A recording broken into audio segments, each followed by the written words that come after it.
are a blended family.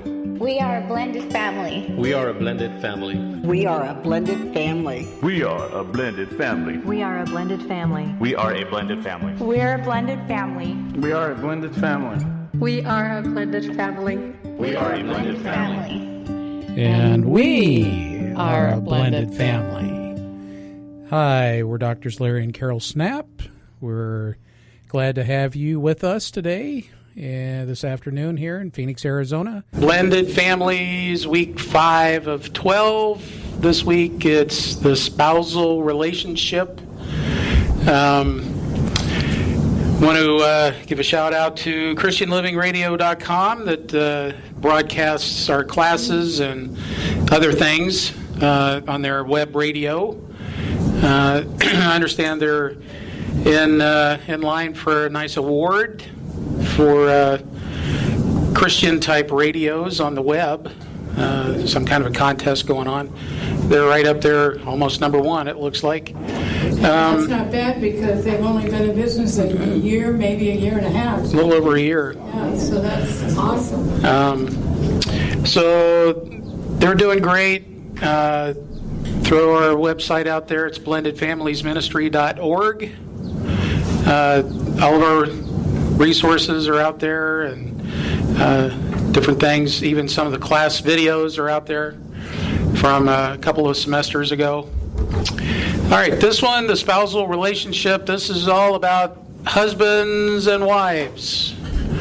We're going to have a little video a little later on. It's part of Mark Gunger's Laugh Your Way to a Better Marriage.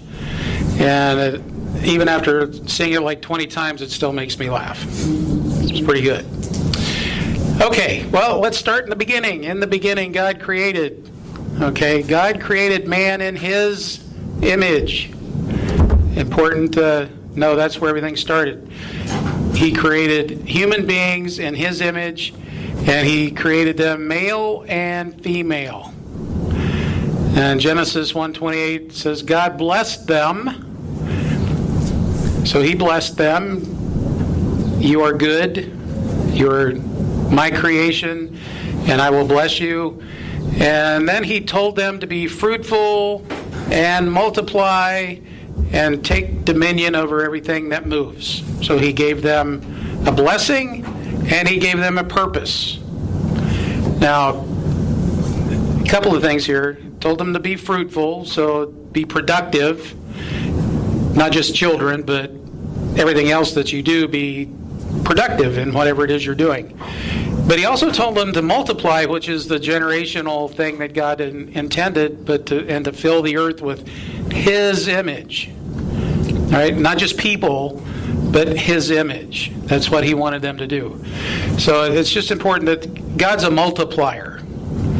And in some of the other classes we've talked about, trying to become whole, to be whole in Christ, so that when God multiplies you with someone else, you're whole, they're whole, and it's about as easy math as you can get, and that's good for me.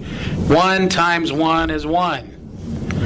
If somebody's less than 1, you end up with smaller numbers and smaller pieces. I like what you said, God's a multiplier. So Yeah. when 2 whole people multiply together, as opposed to 1 whole and 1 half, like you said, that becomes less. Yeah. That's decreased. That's a half. Right. Yeah. Or a half times a half is a fourth. So in order to multiply, you need to be whole. Right. So, And not so much in this class, we don't focus on it as much. Now next week, I believe, we're going to be talking about the vertical versus horizontal relationship. So we'll spend a lot more time talking about that kind of stuff. Just what does that vertical relationship really mean? But that's next week. So this week, God blessed them, told them to be fruitful and multiply His image, which is how He created them in His image, and take dominion over everything that moves. So He gave them several things to do. He gave them purpose. So we are created with a purpose. We're not just here taking up space, and we're not really supposed to be couch potatoes. We're supposed to be out doing stuff. for the kingdom. Okay? Now, what we find today is that was God's instruction in the beginning, but there are a lot of things that have taken dominion over us in our culture these days. We find a lot of people have issues with addictive things, drugs, alcohol, sex, all kind of things. So those kind of things that were meant to be good things when God created them, and for us to have dominion over, through sin and the way the world has constantly gotten worse and worse and worse and worse, we find these things are having dominion over us. So it's important to go back to the beginning. Here's how God intended it to be. And when we work with the way He wanted it to be, according to His purpose and His plan, our lives generally are pretty good. It's when we get out of His will that we have a lot more consequences for things. Okay. Men were created to be husbands, fathers. They're supposed to guide, guard, and govern, which is sort of like being the prophet, priest, and king. That's the way God set it up. Don't get after me. It's not my idea. And for Carol and I, this was not an issue until I tried to do this. Right. For 20-some years, it was like, yeah, okay, whatever. And then I started understanding what God's way was, because that wasn't part of our life for 23 years. And we had a lot of discussions, some were kind of loud, about who made you this, right? Yeah. Who gave you a mouth, and things like that. So and we talked about this last week, the mantle. Yeah, placement. The placement of the mantle, especially in a blended family when people have been single parents for a while. You find there's a tug of war over the mantle. Because both parties been wearing it, and they didn't have any competition for it. But as we had talked about before, back in the garden, God cursed the ground that the man would have to get through the weeds and the thorns and thistles and everything to produce food, and Eve had the curse on her directly that she was going to have pain in childbirth, and her desire would be to control her husband. But, and the curse part was, he would rule over her. Okay, now that rule is like an evil king, so it was not going to be good. So right from the get-go, there's conflict in marriage.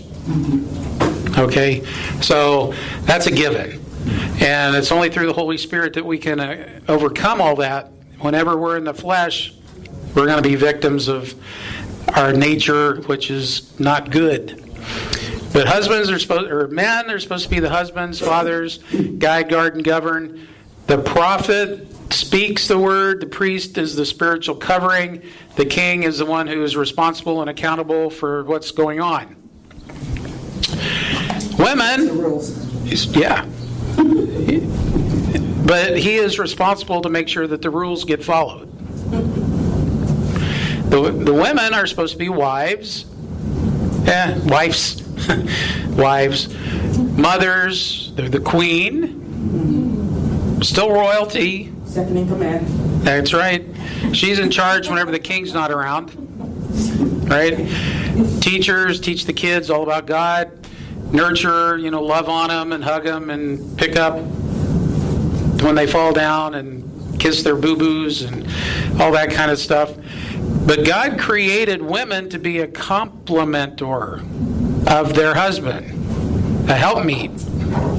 We're the better looking of the other half. Oh, that's for sure. Now, I have to kind of believe that they were both pretty good looking, since they were created in God's image. and over the centuries, over the millennia. Whoa, man. Right. That's right. Yeah, exactly. That's what he said. Whoa, man.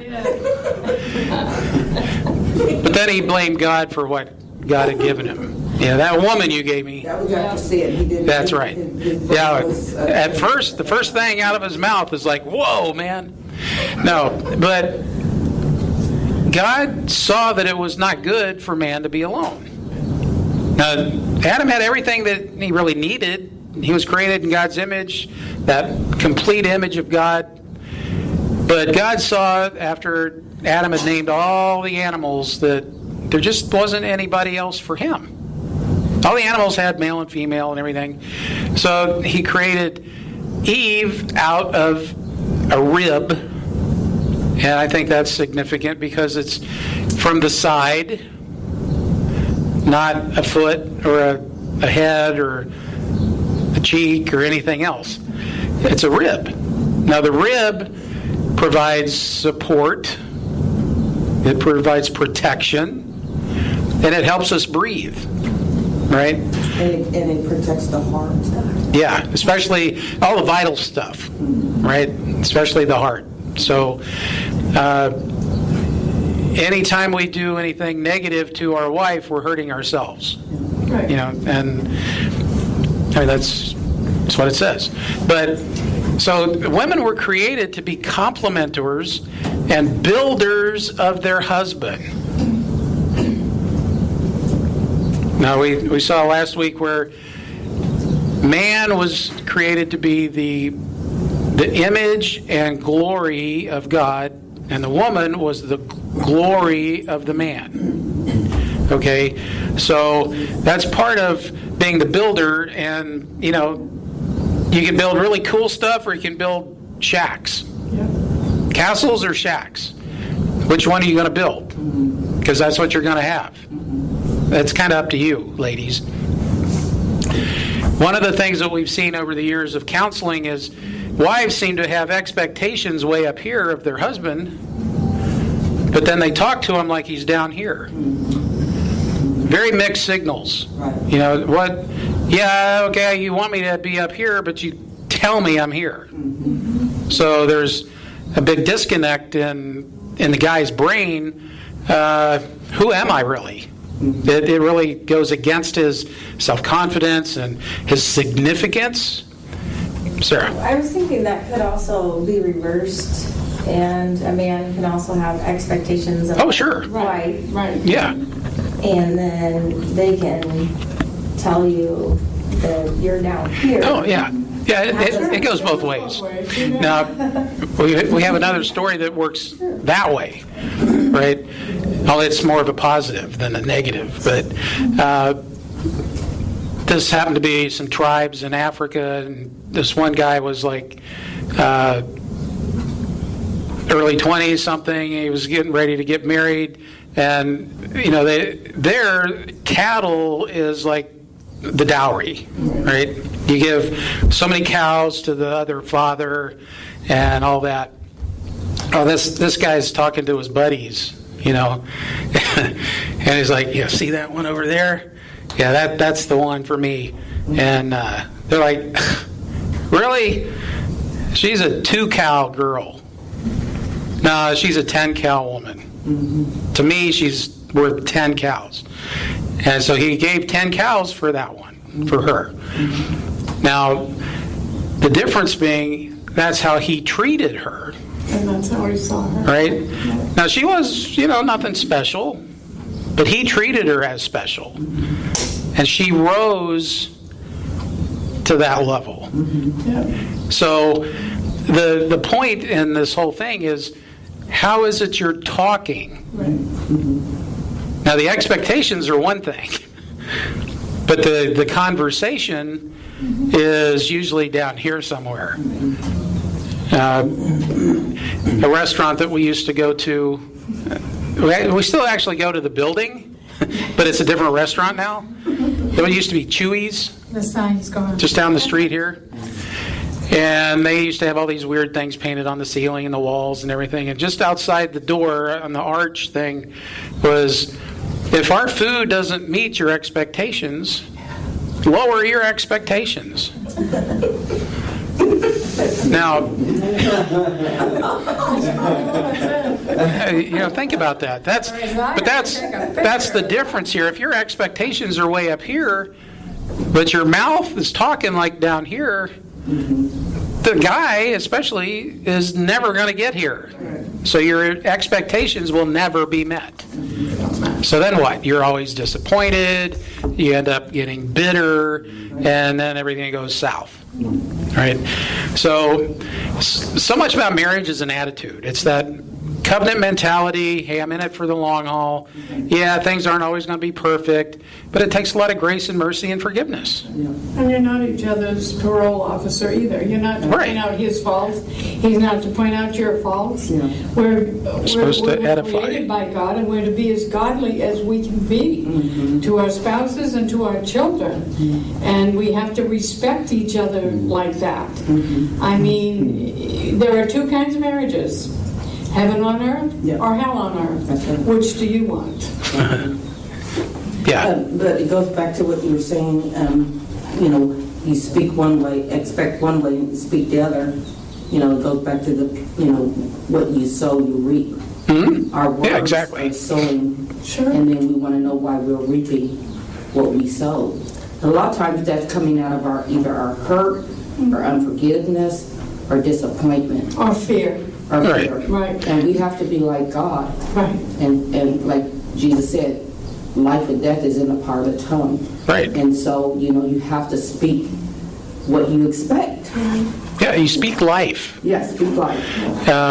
And that's, for us, 15 or so years ago, we had to fake it till we made it. We had to speak life into something that was dead. Very hard. Are you going to show an example of that? How you guys did that? Well, maybe next week. We're talking on the vertical. But yeah, I mean, our counselors at the time, the first couple of things that they told us that was so empowering to be able to get through the crap was marriage is spiritual warfare, and your spouse is not your enemy. And I'm really glad they told us that because it sure seemed like it Right.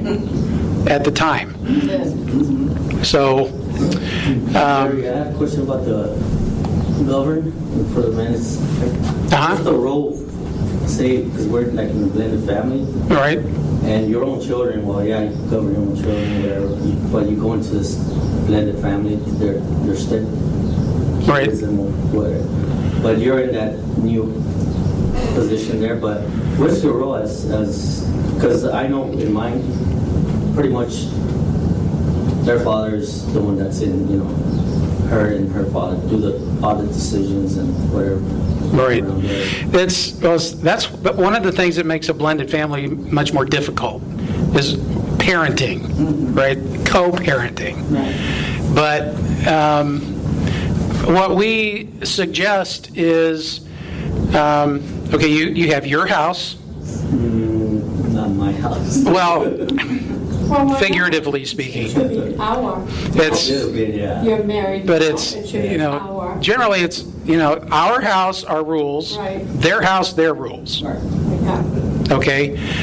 Because you're on this marriage, and this is the marriage that needs to be the most important. And part of what really gets ugly is when a past or an ex tries to manage you, right?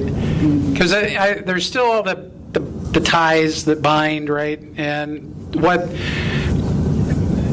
we tell people to, whenever there's communication with an ex, first choice is speakerphone.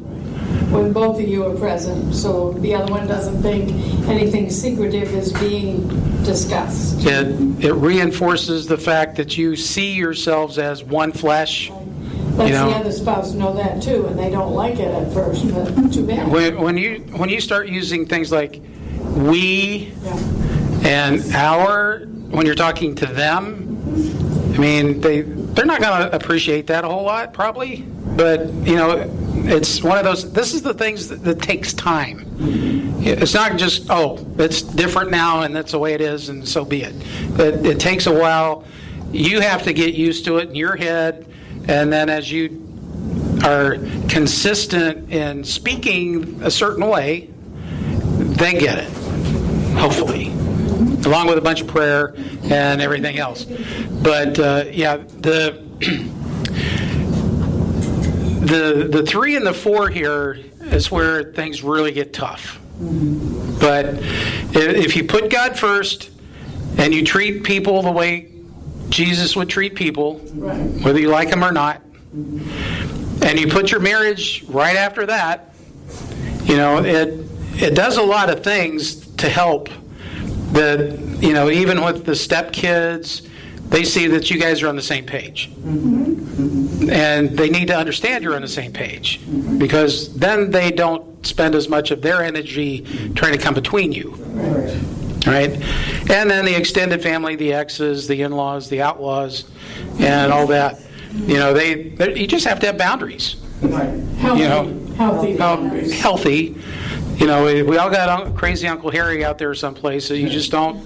He's family, he's blood, but, you know, he's better left over there. Yeah. And it's interesting because you'd be amazed at how the ex-in-laws and the exes come to see what we're going through as families. I mean, her ex-father-in-law doesn't refer to me as stepdad. Calls him dad. He tells the girls, go with your dad. This took time though. This didn't happen overnight. But when it comes to parenting kids, he doesn't have kids. I brought six into it. I have 6 daughters. So when it comes to the parenting, he will actually talk with their dad when it comes to discipline, what they need. They get together. Then he'll come and tell me, oh, hey, JC's going to get this for this and this one, and I'm like, when did that happen?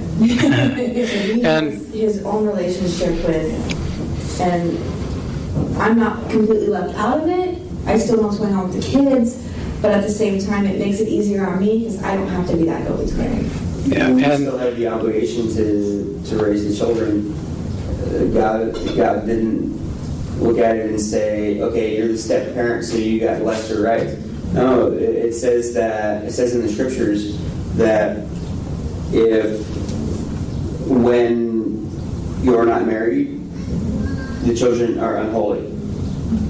But now that you're married, and especially to a godly man, the children are now holy. This is the scripture. This isn't my words. And so it's not the ex that makes the children in line with God. It's your husband now. And it says in, is it Hebrews? It says that it talks about how the relationship between an old husband and a new husband says when your husband dies, you're free from the law of that husband. You're free from the law of your husband to be married to another. So you're under no law of your old husband. And if you allow God to operate, God will make it so that there is a division. Take a rose and put it there, okay? yeah, one of the things you touched on sort of was really cool, because like Austin and them point this out, that he and his wife used to get in a lot of arguments after she would talk to her ex. And it was her trying to talk to the ex. And he's like, well, what'd you say? And she'd tell him. And he'd go, you know, because he understood what a guy's going to hear. Yeah. She understood how a woman feels about that, right? And pink trying to talk to blue, it comes out purple, right? So it's really good when the guys can. Now he would say, okay, you talk to him, but say it this way. Yeah. Like a guy would, right? And she did that, and it's like, wow, he agreed to everything. And it was like night and day. But it's good because it's just the way, the way we work, and we're going to get into the brains thing here in a minute. We don't perceive stuff the same way. We don't process it the same way. And it's just important for guys to understand, and like I said, we're going to get in the video here in a minute. Guys process information differently than women do. And when we assume that just because I said it, you get it, that's a bad assumption. And I think we all know what assume means. Well, Right? that's why we tell people too, if it's something like that happens, say, now let's talk about this. What I think I heard you say was, Right. to repeat it, so if they heard it the wrong way, the other person has time to save face or change how it's worded, and that can prevent a lot of arguments if they really understand what you're trying to convey to one another. And it's really important to do that because the saving face part, if you don't allow for that, then it's just an argument, right? The other, if you say something that maybe wasn't the best choice of words, and the other person is like taken aback by what you said, if they don't say what Carol was just saying, like, what I think I heard you say is this. Is that what you said? Or is that what you meant? Okay. It gives everybody a little bit of time to think about what's going on. But doing it that way allows the person that said the first thing to save face, like, oh man, I didn't think you would take it that way. Here's what I really meant to say, right? So it gives it's grace. It's grace and mercy, right? But if you just, somebody says something and then the other person says, well, that's disgusting, or, whatever. Well, that just puts them on self-defense. Everybody's on self-defense. And it just, okay, so husbands, prophet, priest, and king, speak the word, do the prayer, do the covering, along with the queen, set the rules and enforce them. Be consistent. That's why we suggest when there is a blended family, and like you were asking Mike, well, how do you do that when there's her family, my family? We suggest as a new couple you get together ahead of time by yourselves and come up with rules and disciplines, age appropriate, because there's all different age groups. My kids are adults already. Well, even so, but you still have the meeting, even if they're out of the house. Right. This is our house. These are our rules. Right. Like we're going to be gone from Friday at 5:00 till Sunday night at 6. No reason for you to come over to the house while we're gone. I'm just making up an example of something. It's up to you. It's your house, your rules. But say, up until now we haven't had rules. Now we do. You don't just come over and maybe take use of the car if your car quits. Get a hold of us. You guys have to come together with what you're going to set up as rules and disciplines for those kids, even if they're older. It doesn't matter. But you both have to deliver those at the same time in front of them so they can't think, well, Karina told me this. Like if you have any kids, Mike, Karina told me this, but you weren't there. So in other words, well, Dad didn't say it, so I don't have to do it. And it's the same for yours. And those kids, print out those things, get them to sign it. So they can't pull, well, I didn't know that was a rule. Yes, they do know it's a rule. They signed it. They know it. We're going in the dark. But those are the kind of things you have to do together and deliver it together and stick to it. So if one does something, the other one knows how it's going to be handled. So there's no surprises. So they can't come in between you. But you have to be on the same page. It needs to be You about have to, and you're not each other's policemen. And That's all right. I told my It's good kid enough. this, and you told your kid that. No, get it right. Get on the same page. That's the only way it's going to work. But yes, Larry's going to show a video. All right, so I'm going to move the camera. When you have that list of clear and defined roles, this is it's easier. It's easier. Is it loud enough, Larry? Oh, I don't know yet. And sometimes with adult children, they don't have the intention to do it, but they'll just say, they may call it, can I talk to my mom? I mean, don't say it like that, don't get me wrong, Oh, but they might. they'll want to go around and ask a parent. And here's how I deal with that. I say, oh, and I don't get angry. I'm here. I can help you. What do you need? And a lot of times they just utilize whatever help I can give them. It's not here like that. No? They're very respectful. They give him his place. He has, they know. I have angry teenagers, so yeah, they're all older. I decided they can smell fear. Oh yeah. Yeah. They go on the attack and you're done. Yeah, they're very respectful.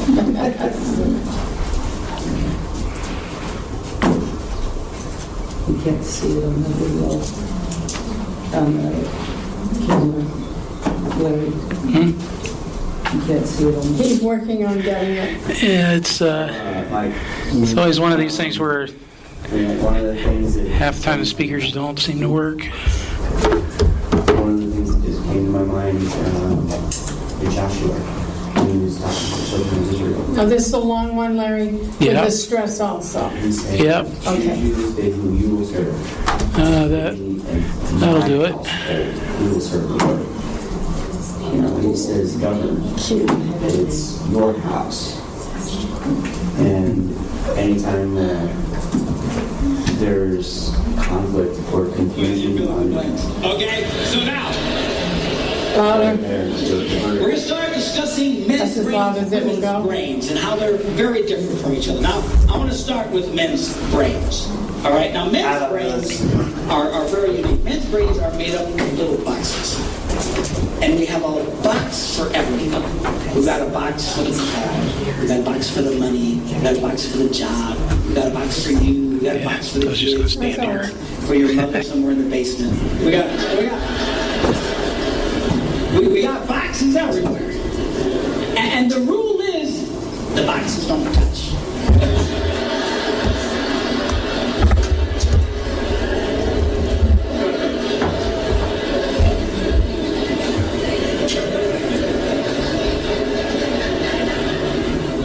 When a man discusses a particular subject, we go to that particular box.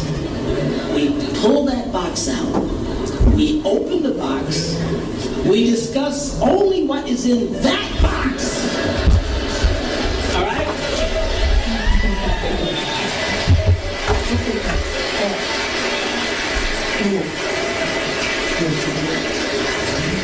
And then we close the box and put it away, being very, very careful not to touch any other boxes.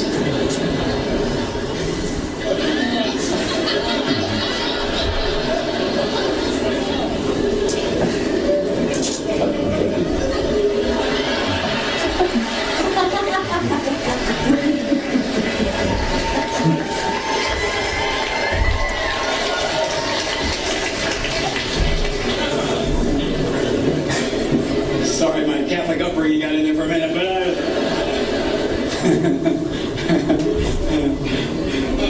I'm not a Catholic, but I went to Catholic school when I was little. I had a nun who taught on hell like she was born and raised there. I mean, I'll never forget it. It did me good, actually. It was a good thing. Now, women's brains are very, very different from men's brains. Women's brains are made up of a big ball of wire. And everything is connected to everything. The money's connected to the car, and the car's connected to your job, and your kids are connected to your mother, and everything's connected to everything.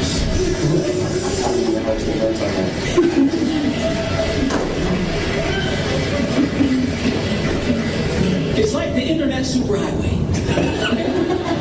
And it's all driven by energy that we call emotion.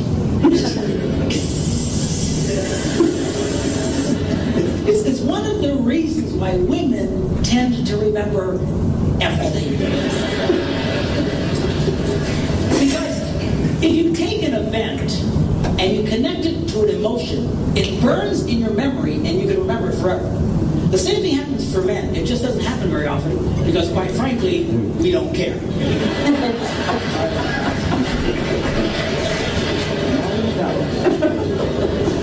Women tend to care about everything. Somebody has to. She just loves it.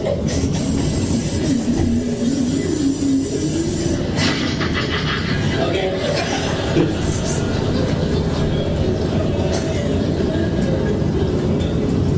Now, men, we have a box in our brain that most women are not aware of. This particular box has nothing in it.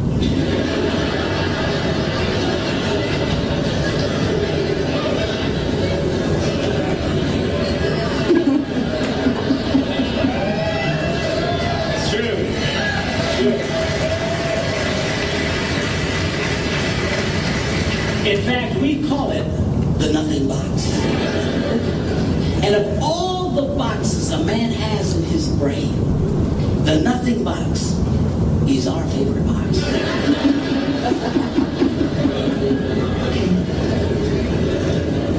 If a man has a chance, he'll go to his nothing box every time. That's why a man can do something seemingly completely brain dead for hours on end. You know, like fishing.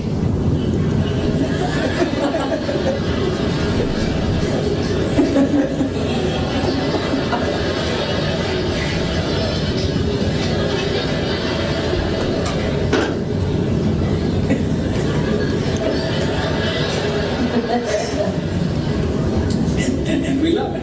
That's why a guy can sit in front of a TV and go.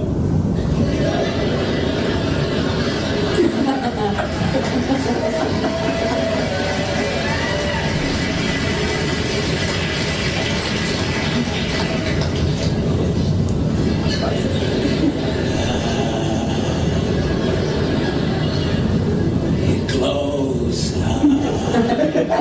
This drives our wives nuts because they'll come up and say, "Stop it! You can't possibly be watching anything!"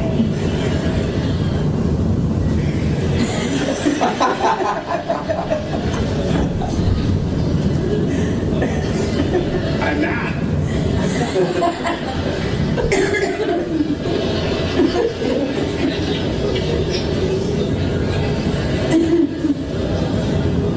Go away.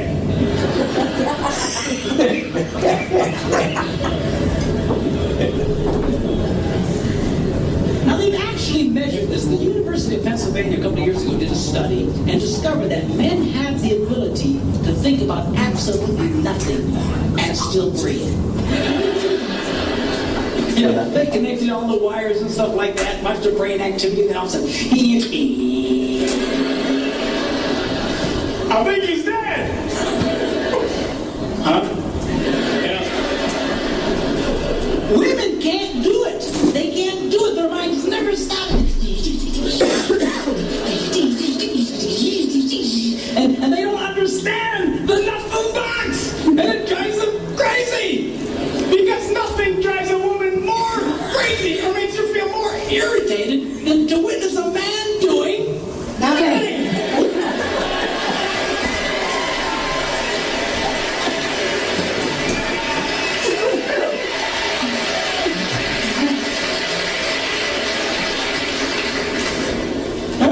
Revelations I get out of women is this whole nothing box issue. Everything's starting to make sense. And I've had women say, "Oh, it's nothing. Can I go in? It's nothing." Now, one of the biggest revelations I get out of women is this whole nothing box issue. Everything's starting to make sense. And I've had women say, "Oh, it's nothing. Can I go in? It's nothing box with him?"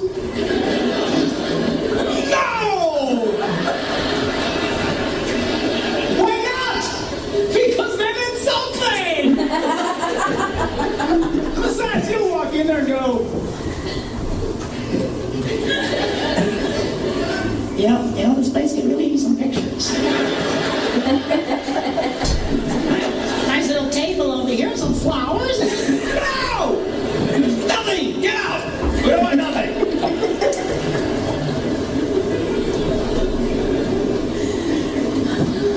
Now this handles the way men and women handle stress. Okay? When a man is stressed out, all he wants to do is run to his nothing box. This is how we unwind. The last thing we want to do when we're stressed out is talk about it. We don't want to talk about it, we just want to...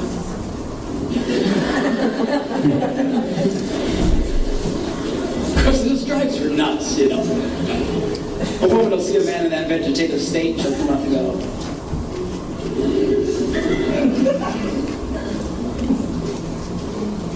what you thinking about?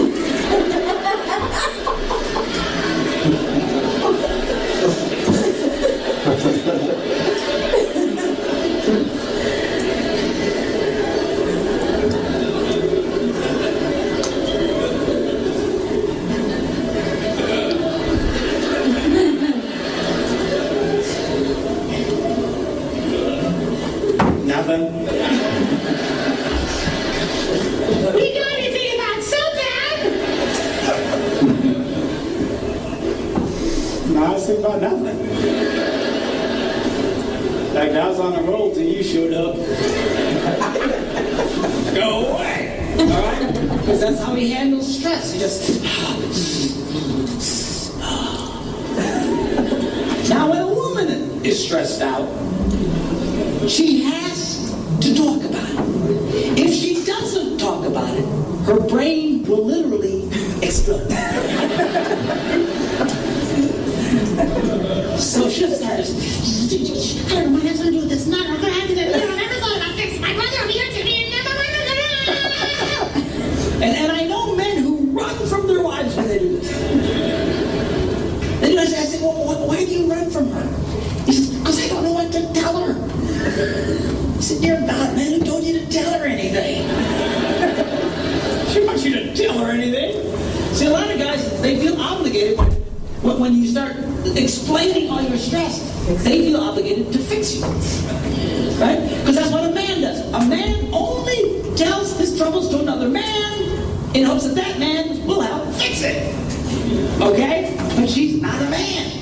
And you try and fix her, she's gonna kill you.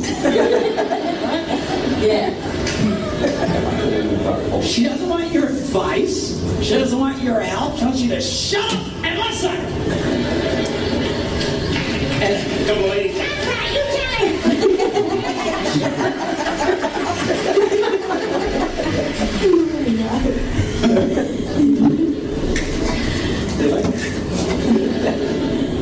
Now, I had one guy tell me, he said, man, she just tell me how she feels. I said, she doesn't know yet. Well, it is. That's how she figures out how she feels by connecting this wire to that wire, this wire, and so on. Now, because they love each other, they offer to each other their answer, their solution.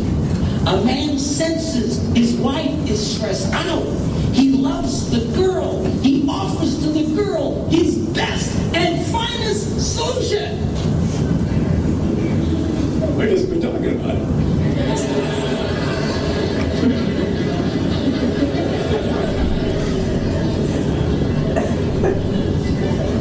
Just been thinking about it.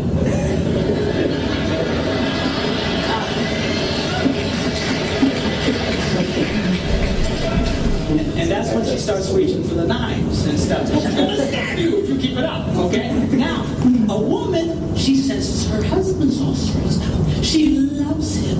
Therefore, she offers to him her best and finest solution. Talk to me. Why won't you talk to me?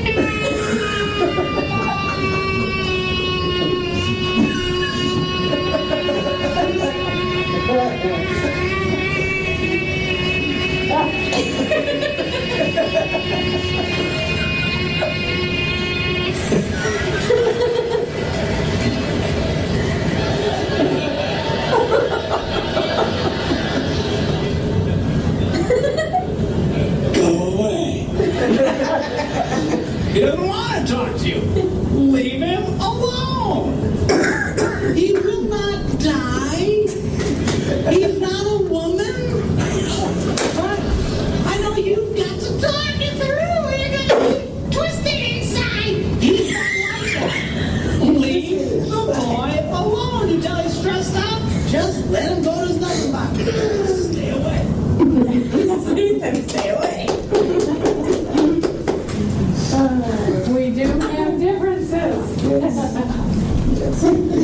All right. Anybody experience any of that kind of stuff? Never. Never? Not at all. Yeah. Nah, it's all just BS. No.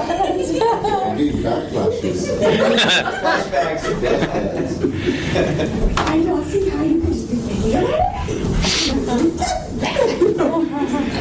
All right. So, oops. Get the camera.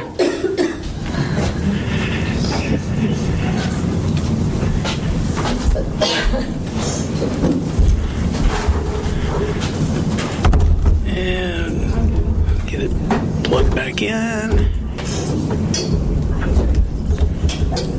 There we go. All right. So he's talking a ball of wire and a bunch of boxes. I'm more food oriented, so I talk waffles and spaghetti. It's the difference between. As the difference. Yeah. Now, part of the difference in the way the brains work is men tend to be visionaries, so they're looking down the road.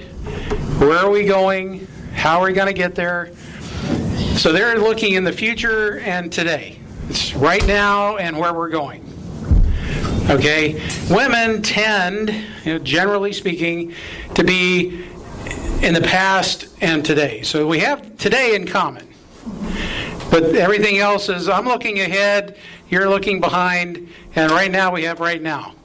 There are some instances where it's reversed. The guy is the past and today, and she wants to be in the future and today. So it can be either way. But mostly it's generally, there's always the exception to the rule. But generally speaking, that's kind of the way men are wired and women are wired. When it comes to husband and wife relationship, look at 1 Corinthians 7, 1 through 7. That's where it talks about the way God set marriage up as one man, one woman. And do not defraud one another. Your body doesn't belong to you, it belongs to your spouse. And things like that. That's about all I'll talk about that much with the younger audience here. You can read it. God intended each person going into a marriage to be virgins. Well, in a blended family, that's a little tough. Right? Been there, done that. But for blended families, you can do a spiritual reset.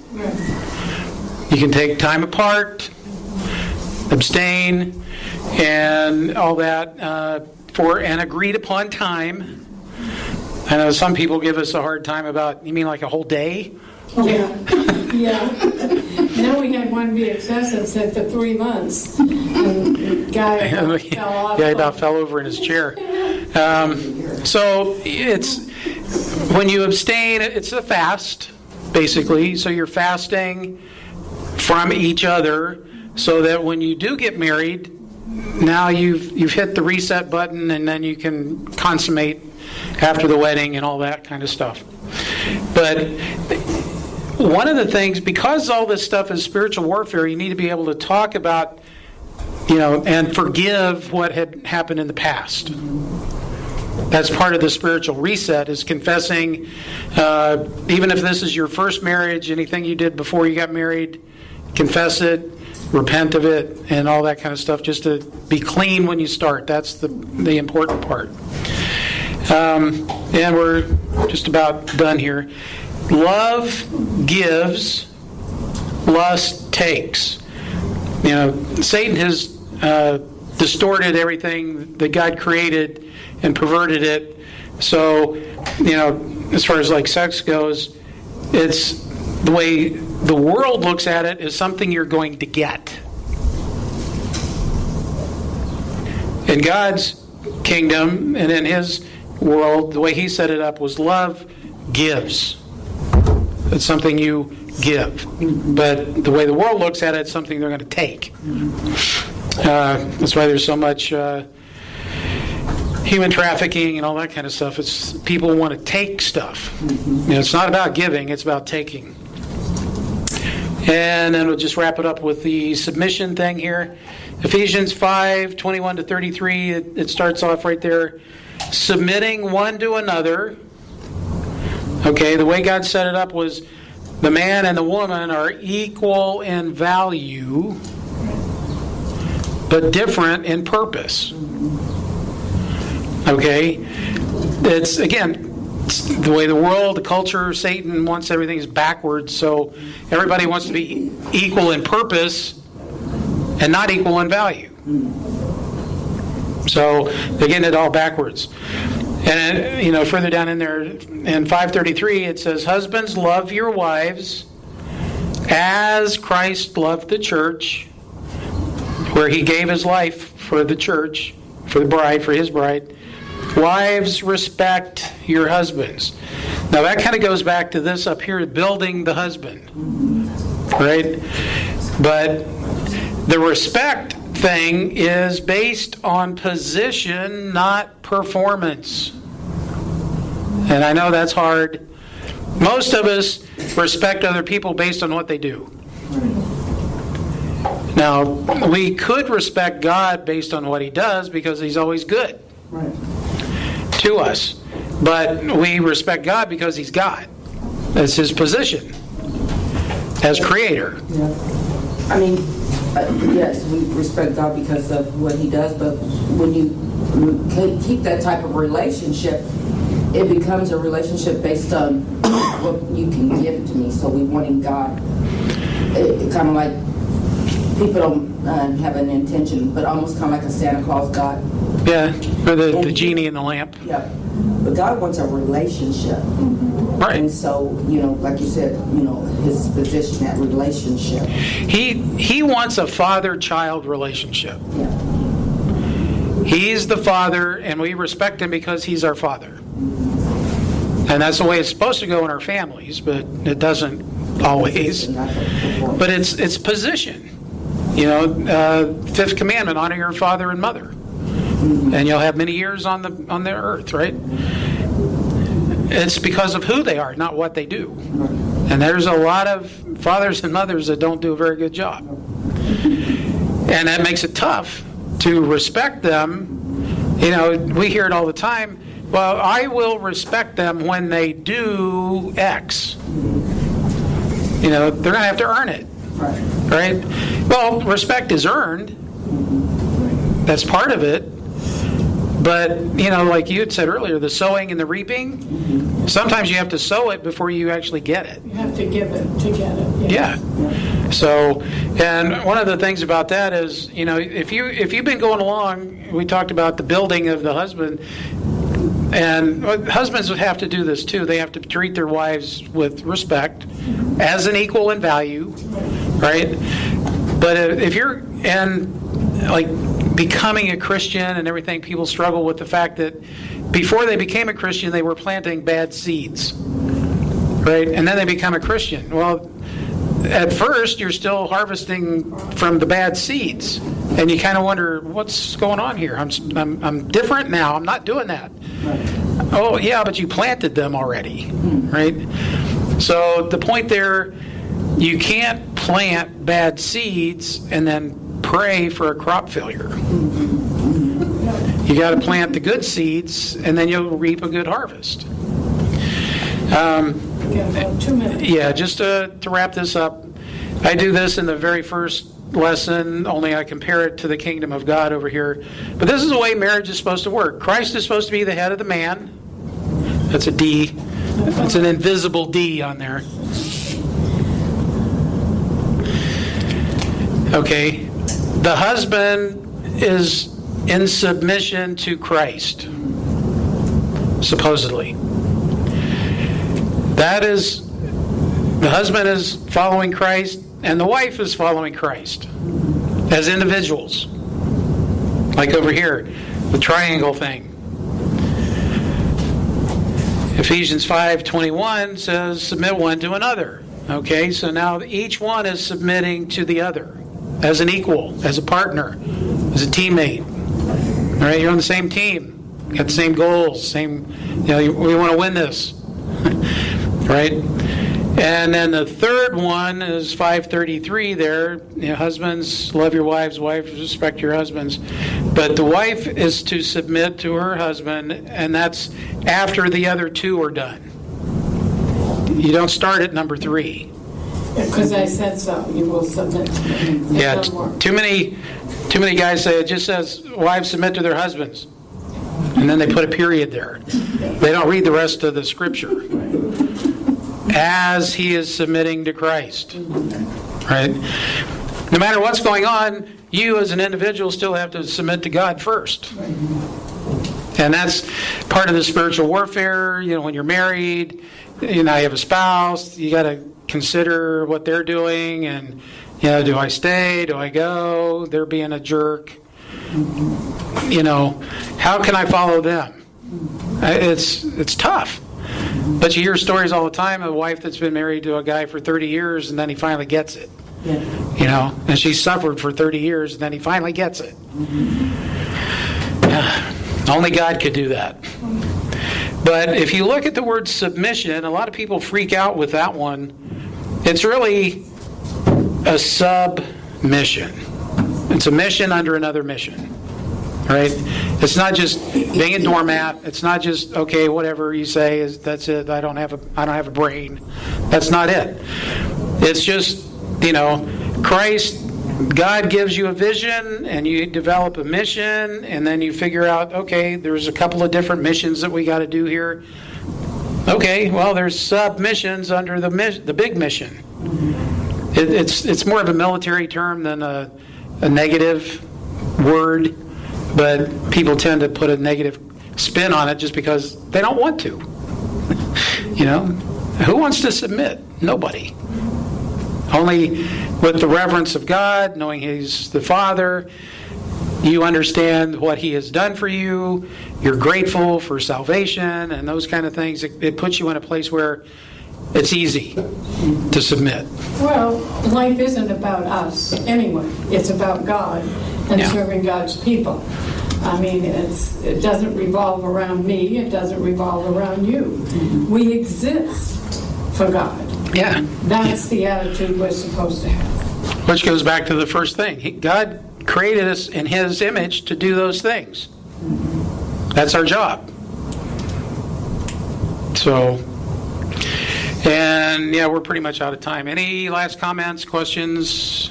I did want to comment on the future today versus past and today. So I think you said future today's men, right? Yeah. So when I look generally. I look at that, I look about him having that vision, getting vision from Christ, so getting that vision. And then women, the past, a lot of times women are going to be a historian, not all the time, but historian. They're the one to keep the scrapbook, photos. Yeah, all the birthdays. So both of them are important. Right. Yeah, exactly. But you don't want to be stuck in the past. Right. But you do want to remember the past. Right. Yeah, historian is a good way to put it. But you need to keep track of birthdays, anniversaries, big events, right? The memories. Yeah. But that's a good thing, the historical perspective of things. But what you don't want to keep harping on is the details of negative things. That needs to be forgiven so that you can move on. And Carol mentioned it earlier on. Spouses are not supposed to be each other's parole officer. If somebody's got a problem, they need to get another lady or another guy that they can talk to so that the spouse isn't the one judging them. Christian living, Christian living. Christian Living Radio. It's a lifestyle. Christian living, Christian living. Christian Living Radio. It's a lifestyle. Christian living, Christian. Christian Living Radio, spreading the good news of Jesus Christ 24/7. Our goal is to bring you a life-changing word through music and diverse programming like the one you're listening to now. Pastor Kenyatta Goins is the visionary of Christian Living Radio, and he's dedicated to the idea that Christians should even have a more prominent presence in the marketplaces. Maybe you need prayer for yourself and or your family, maybe for a friend. We'd be privileged to stand in the gap for you. If you're listening to this broadcast, click on the Contact Us tab and send us your prayer request. We'd also like to hear from you if you have something on your mind or just give us some feedback. We support many ministries, so maybe you'd like to make a one-time or a monthly recurring donation. We believe that when you sow into these ministries, you'll indeed be blessed. And of course, if you sow into this show in particular, we believe that it's a blessing for you, so please consider sponsoring us. There's a special area under the Donate tab where you can send your monetary gift or call 520-812-6363. That's 520-812-6363 to receive more information about sponsorship. Thank you